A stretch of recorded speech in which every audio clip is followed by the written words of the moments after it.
From 13ABC, Conklin and Company, with 13ABC Action News anchor Lee Conklin. First, with what's happening behind the headlines. And Take 3, our panel of political analysts. Morning, everybody. Welcome into another edition of Conklin and Company. Today on the program, the run for the U.S. Senate here in Ohio. The race for Ohio's 9th district. Is it really a race?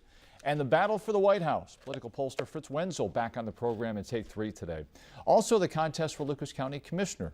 Sylvania Township trustee Kevin Haddad trying to pull off what many would say would be a major upset in the race against incumbent Democrat Tina Skeldon-Wozniak. But first, the Supreme Court's ruling on immigration this past week, the Arizona immigration law specifically, its repercussions going forward, the High Court throwing out some parts of the law, but keeping what many say is at the true heart of the law itself, the so-called show me your papers provision. Valdemar Velasquez has been representing migrant farm workers and immigrants for decades. He is the president of the Farm Labor Organizing Committee, and he talked with me earlier this week. Valdemar, thanks very much for joining us. We're a few days removed now from the Supreme Court's decision this past Monday, but it was a split decision. Would you have called that a victory in your corner for immigration rights, or would you say this was more of a setback, that the show your papers provision was kept intact? Well, it was a split, so it's a bittersweet moment for us who are immigrant rights activists. It's troubling that they maintain that issue that they can ask people for documents if they have some suspicion that they may be here undocumented after they stop somebody, like for a routine traffic stop. What is reasonable suspicion? Well, that's the point. They're going to say, well, if you're brown and dark and you don't, maybe you talk in broken English, that's probably reasonable suspicion to most people.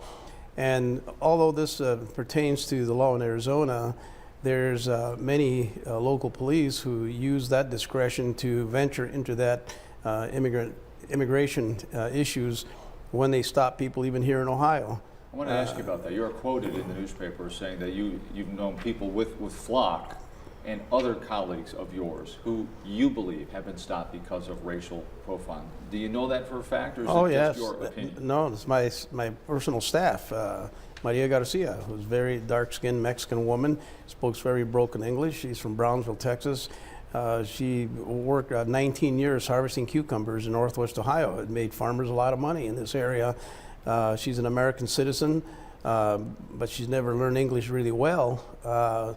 So she gets pulled over because it was getting, what was it, one of the rear lights wasn't, one side wasn't as bright as the other side, like the bolt may have been faltering. So she gets pulled over for that. And all of a sudden she gets asked for not only driver's license, which she provides, and then she gets asked for immigration papers. And she was confused about what it meant and kind of flustered. And we've had other cases like that that's led to the calling of immigration agents on the spot, and people detained there for unreasonable time.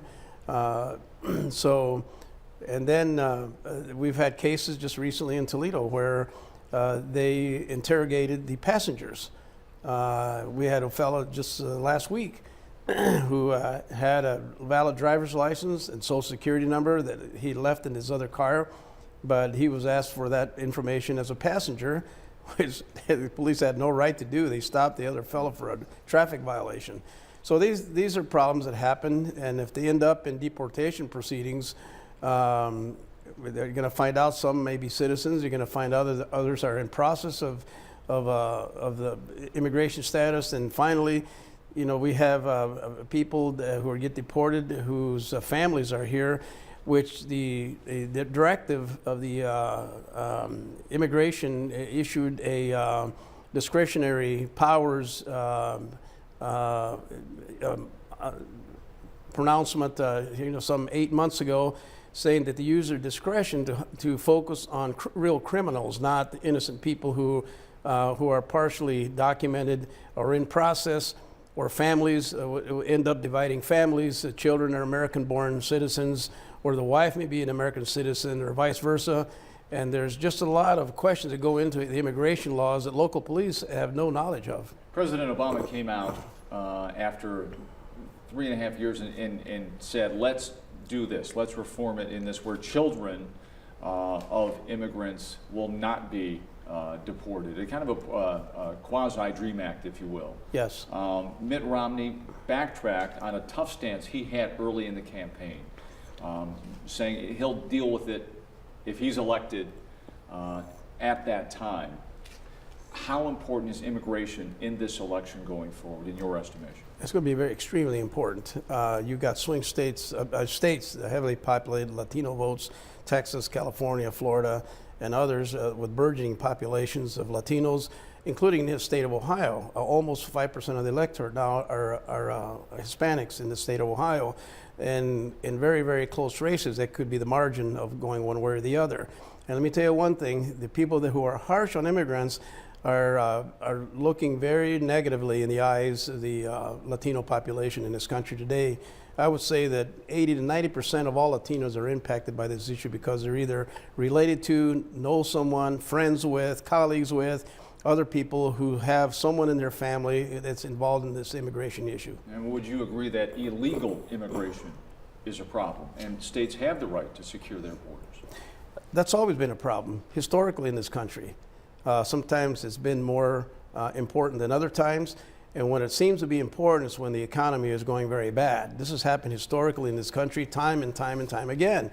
There was a time when Germans were looked upon as the scum of the earth when they were immigrating to the United States. There was a time when Italians were looked upon that way.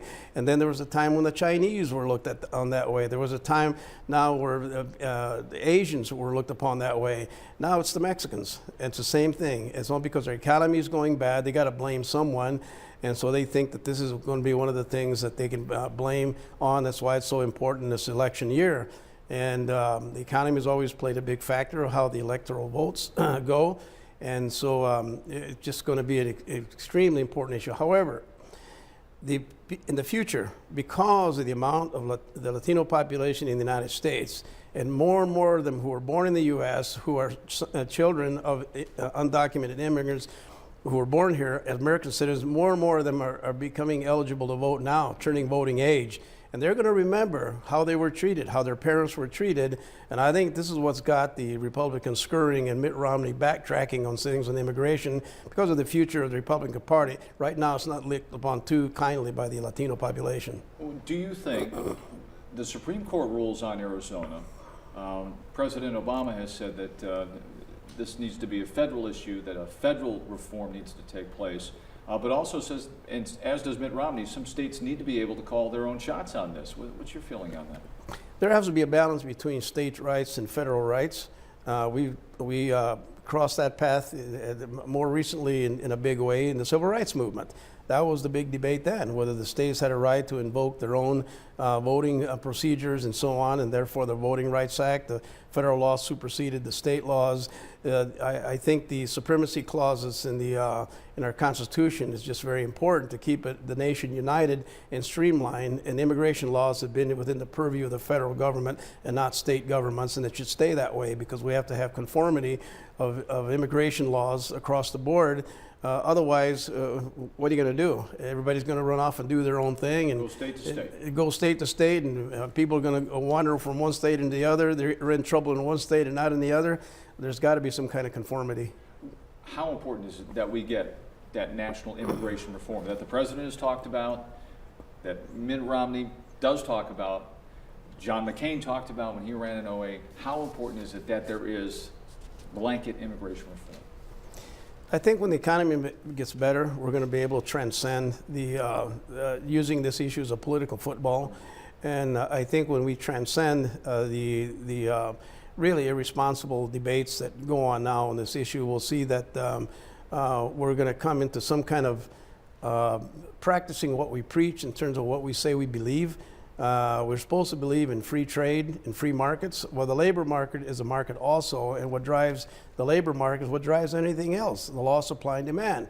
Illegal immigrants are in the United States because employers invite them, and they need them, and they draw them into this country, and they give them jobs. So for every undocumented person, there's an illegal employer hiring them, using them, taking advantage of them, and prospering with them. And I think that when you allow ourselves to practice what we preach, we should probably do what they've done in Europe, in the European community. People can grow freely from one country to the other who are signatories to a pact, an economic trade pact that we are with Mexico and Canada. And the workers are to be allowed to flow freely within the labor market in those countries, and therefore let the market saturate itself, and that's where immigration will subside, and it'll ebb because workers are not going to go somewhere where there isn't any jobs. The president of FLOC, Baltimore Velasquez. When we come back, we'll bring it close to home here, the race for Lucas County Commissioner. That's on Take Two. Conklin and Company continues in just a moment.